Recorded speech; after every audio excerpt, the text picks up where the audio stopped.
ইল্লাল্লাহু মুহাম্মাদুর রাসূলুল্লাহ।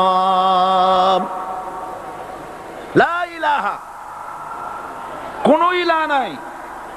এই দাওয়াত দিয়েছেন দুনিয়ার সমস্ত পয়গম্বর। এটা কি শুধু রাসূলুল্লাহর দাওয়াত ছিল? সমস্ত নবীদের স্লোগান ছিল একটা। সমস্ত নবীদের স্লোগান ছিল কয়টা? সবাই বলুন, কি সেই স্লোগান? লা ইলাহা ইল্লাল্লাহ। কোরআন শরীফের ভিতরে ইলাহ শব্দ 147 বার এসেছে।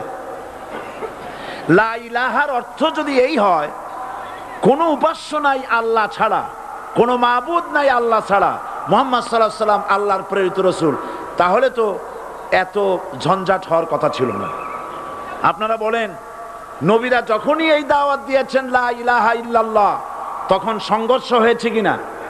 হয়েছে কিনা? বাধা আসছে কিনা? তাহলে এই কথাটা কি, যার কারণে এরকমের বাধা আসে? লা ইলাহা ইল্লাল্লাহ, এর চাইতে বিপ্লবাত্মক, এর চাইতে রিভলিউশন সৃষ্টিকারী কথা আল্লাহর আকাশের নিচে জমিনের উপরে আর একটাও হতে পারে না। লা ইলাহা ইল্লাল্লাহ। ইলাহ শব্দের অর্থ শুধু উপাস্য আর মাবুদ নয়। ইলাহ শব্দের অর্থ হচ্ছে আইনদাতা, ইলাহ শব্দের অর্থ হচ্ছে শাসনকর্তা, ইলাহ শব্দের অর্থ হচ্ছে বিধানদাতা।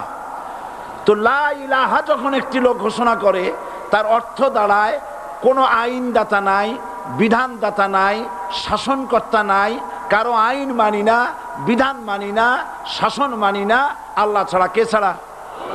আল্লাহ ছাড়া। এই কালেমার দাওয়াত যখন পয়গম্বরেরা দিয়েছেন, তখন 3 শ্রেণীর লোকেরা বাধা দিয়েছে। বলেন কয় শ্রেণী? সবাই বলেন। 3 শ্রেণীর লোকেরা বাধা দিয়েছে। লক্ষ্য করুন। 1 নম্বরে বাধা দিয়েছে রাষ্ট্র শক্তি।